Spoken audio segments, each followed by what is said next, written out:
But we can easily circle back to the negative effects of smoking, vaping, dipping, and snuffing and say the endothelial cells are disrupted. For every pack of cigarettes smoked per day, we can reliably estimate a 14-year reduction in lifespan.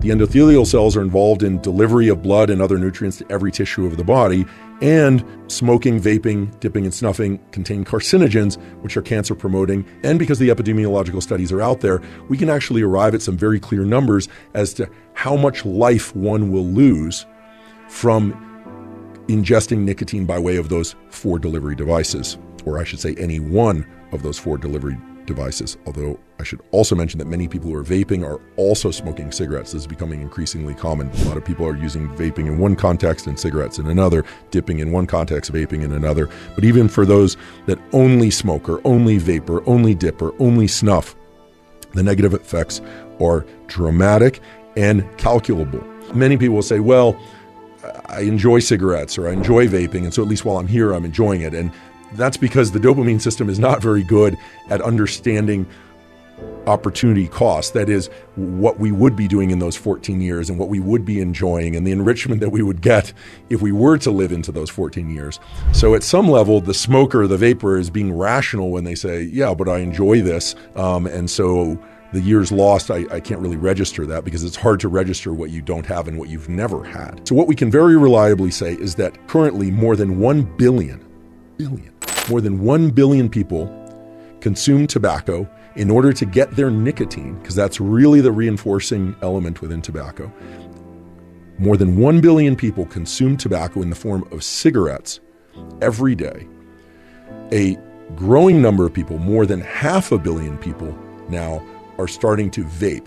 The estimates range from 200 million to 500 million, and there's a lot of debate about this because a lot of people are hybrid smokers and vapors, meaning they do one or both. A quarter of human beings are consuming tobacco in one form or another in order to get their nicotine one way or another, and as a consequence are peeling years off their life, dramatically increasing the probability of cancer, stroke, heart attack, peripheral neuropathies, brain dysfunction, meaning cognitive dysfunction, memory impairment, sexual dysfunction.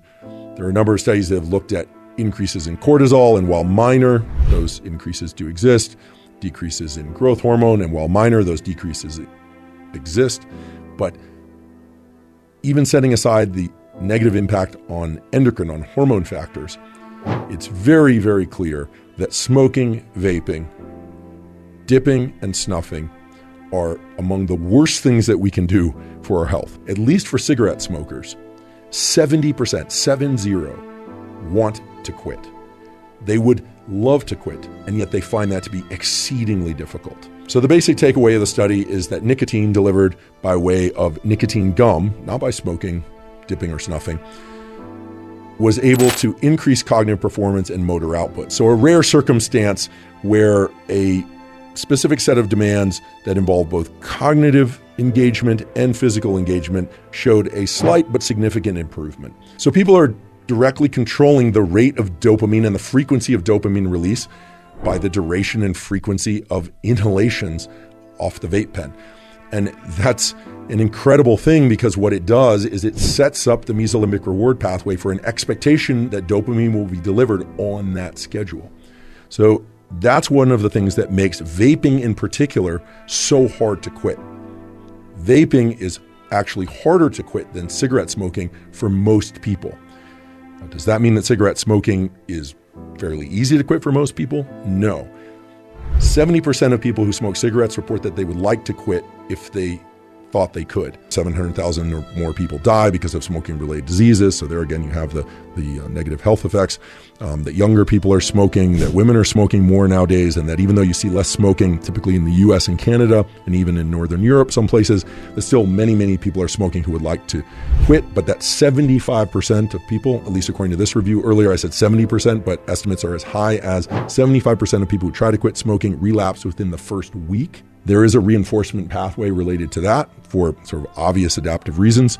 And As a consequence, there is a reinforcement both from the behavior and from the dopamine released from the nicotine itself, and as I mentioned earlier, from the positive reinforcement that comes from increased focus. So the money that you make through work, or your attentional ability, or the fact that you're alert and people feel you present, all of that funnels back into positive reinforcement, behavioral reinforcement, and then what we would call addiction.